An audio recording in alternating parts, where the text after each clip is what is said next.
All that lives must die. Thou hast nature And don't shouldst thou be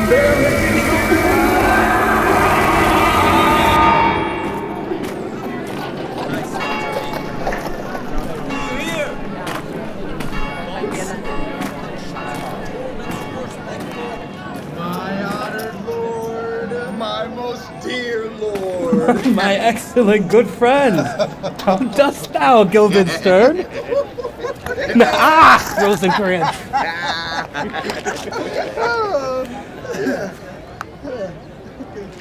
Good lads, how do ye both? As the indifferent children of the earth. Happy in that we are not over happy.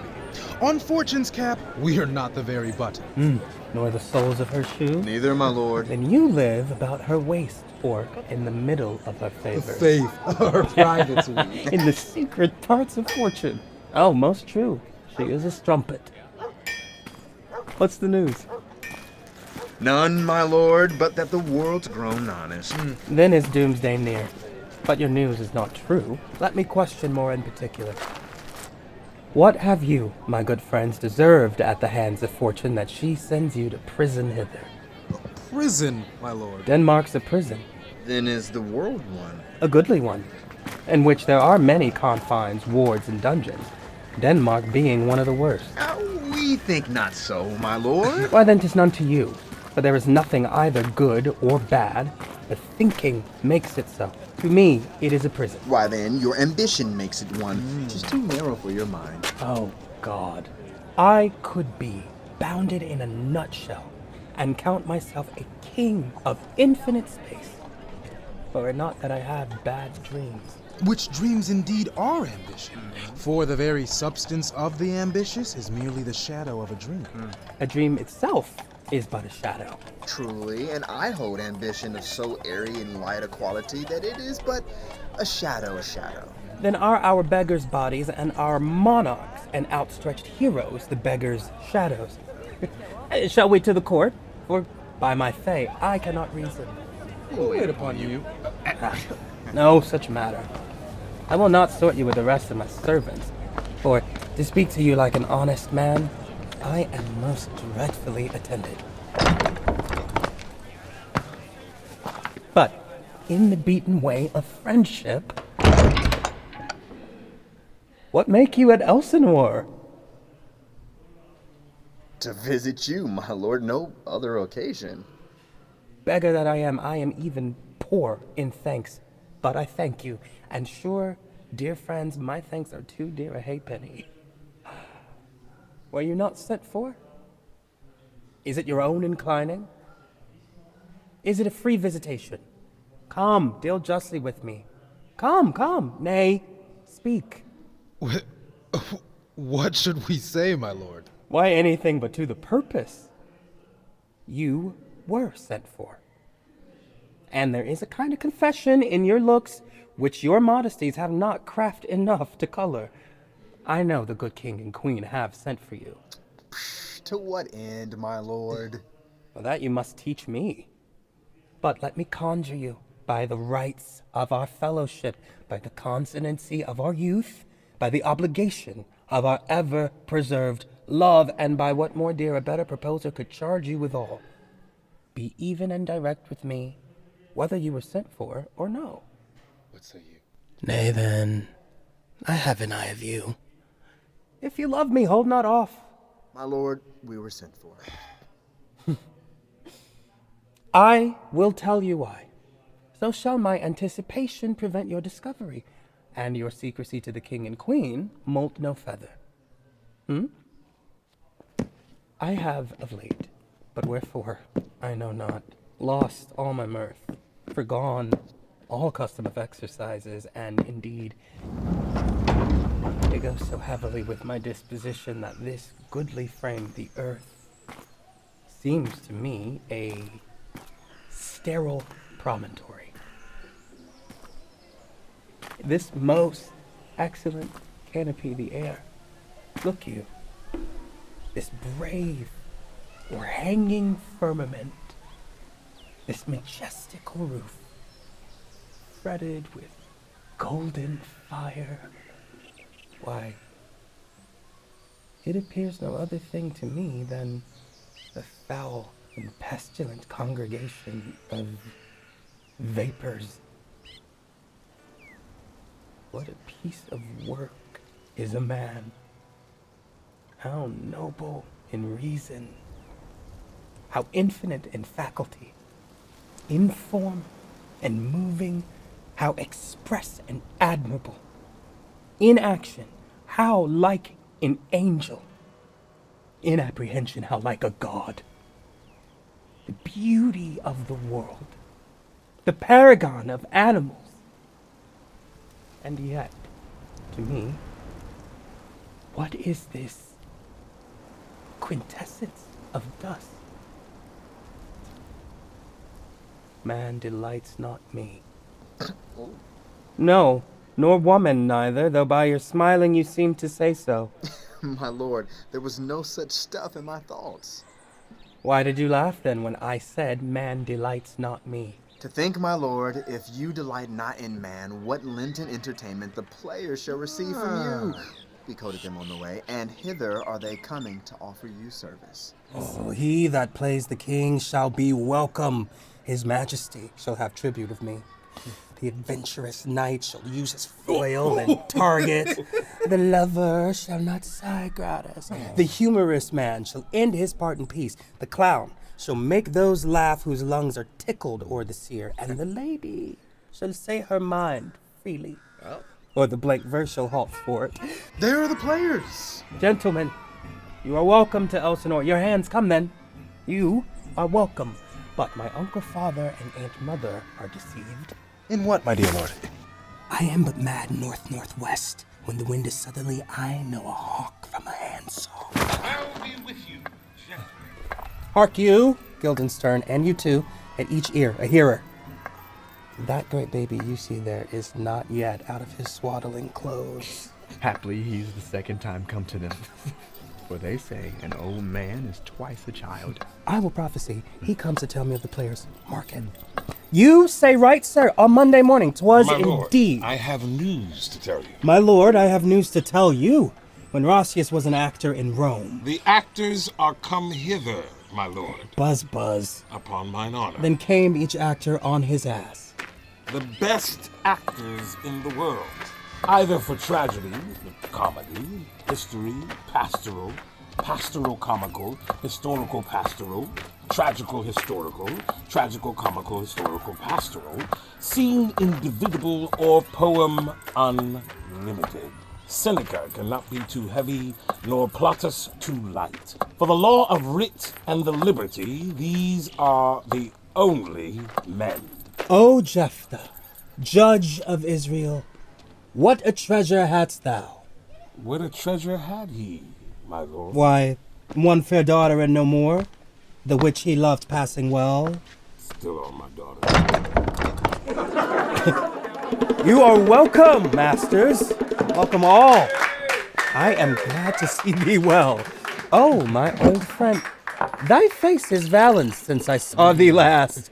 Comest thou to beard me in Denmark? What, my young lady and mistress? By your ladyship is nearer to heaven than when I saw you last, by the altitude of a showboat. Masters, you are all welcome. We'll even to it like French falconers, fly at anything we see. We'll have a speech straight. Come, give us a taste of your quality. Come, a passionate speech. What speech, my lord? I heard thee speak me a speech once, but it was never acted, or if it was, not above once, for the play, I remember, pleased not the million. 'Twas caviar to the general. But it was, as I received it, and others, whose judgments in such matters cried in the top of mine, an excellent play, well digested in the scenes, set down with as much modesty as cunning. And one speech in it I chiefly loved. 'Twas Aeneas' tale to Dido, and thereabout of it, especially where he speaks of Priam's slaughter. If it lives in your memory, begin it at this line. Let me see. The rugged Pyrrhus, like the Hyrcanian beast. 'Tis not so. It begins with Pyrrhus. The rugged Pyrrhus, he whose sable arms, black as his purpose, did the knight resemble when he lay couched in the ominous horse. Hath now this dread and black complexion smeared with heraldry more dismal.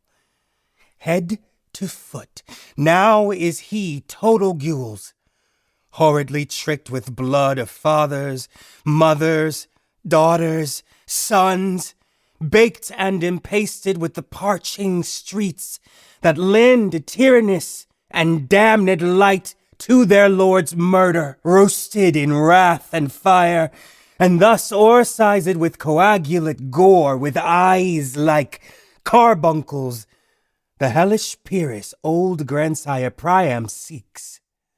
So, proceed you. For God, my lord. Well spoken, with good accent and good discretion. Anon, he finds him striking too short at Greeks. His antique sword, rebellious to his arm, lies where it falls, repugnant to command. Unequal matched, Pyrrhus at Priam drives, in rage strikes wide, but with the whiff and wind of his fell sword, the unnerved father falls.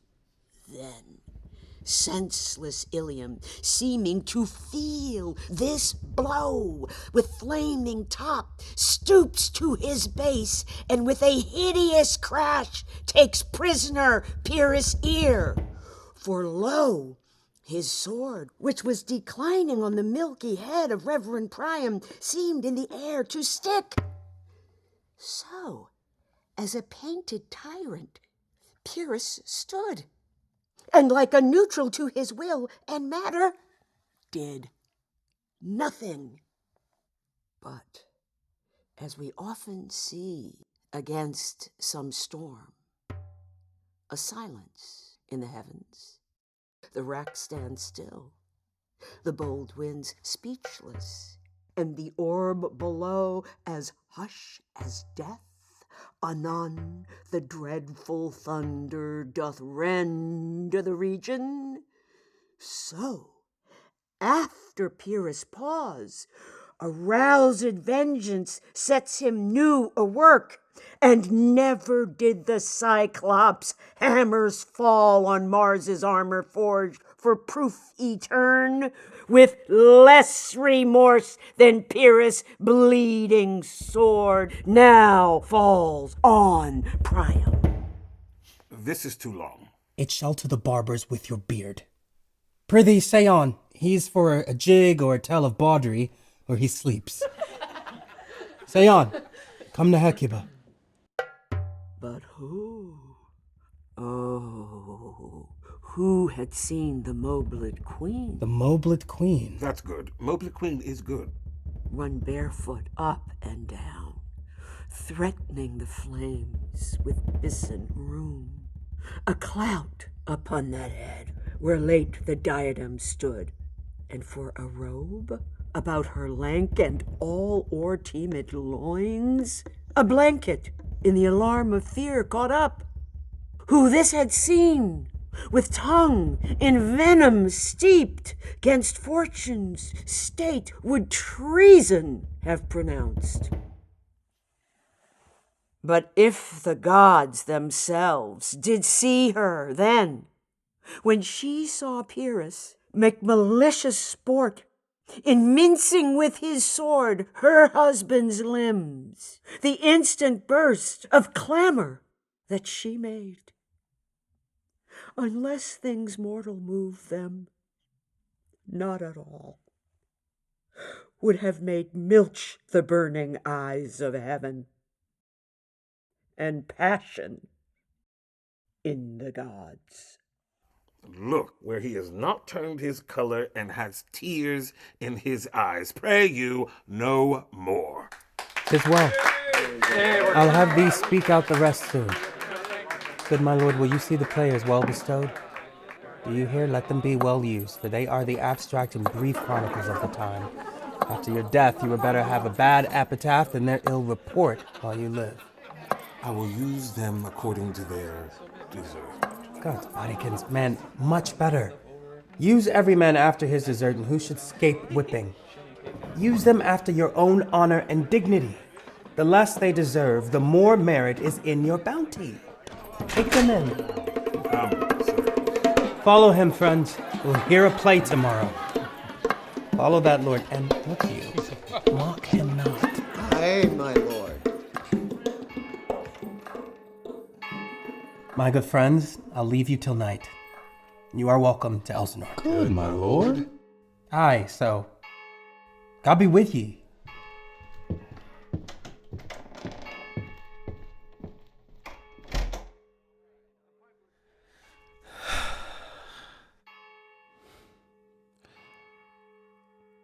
Now I am alone. Oh, what a rogue and peasant slave am I. Is it not monstrous that this player here, but in a fiction, in a dream of passion, could force his soul so to his own conceit that from her working all his visage wand, tears in his eyes, distraction in his aspect, a broken voice, and his whole function suiting with forms to his conceit, and all for nothing for Hecuba? What's Hecuba to him, or he to Hecuba, that he should weep for her? What would he do, had he the motive and the cue for passion that I have? He would drown the stage with tears, and cleave the general ear with horrid speech, make mad the guilty and appall the free, confound the ignorant and amaze indeed the very faculties of eyes and ears. Yet I, a dull and muddy meddled rascal, peak like John a Dreams, unpregnant of my cause, and can say nothing, no, not for a king, upon whose property and most dear life a damned defeat was made.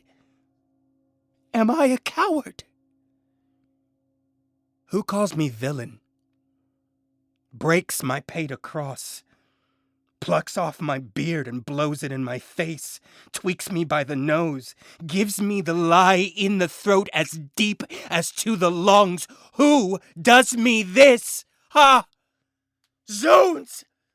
I should take it, for it cannot be but I am pigeon-livered and lack gall to make oppression bitter, or ere this I should have fatted all the region kites with this slave's awful, bloody body villain, remorseless, treacherous, lecherous, kindless villain! Oh, vengeance! Why, what an ass am I? This is most brave, that I, the son of a dear father murdered, prompted to my revenge by heaven and hell, must, like a whore, unpack my heart with words, and fall a-cursing, like a very drab, a scullion. Fie upon it! Fie! About my brains!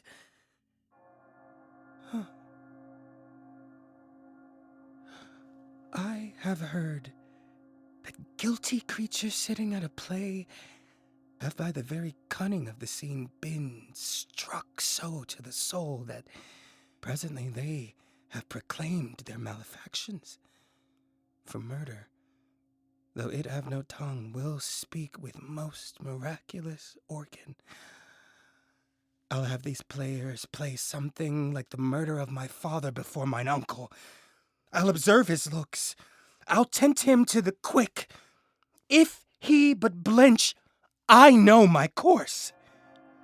The spirit that I have seen may be the devil, and the devil hath power to assume a pleasing shape, yea, and perhaps out of my weakness and my melancholy, as he is very potent with such spirits, abuses me to damn me. I'll have grounds more relative than this. the play's the thing, wherein I'll catch the conscience of the king.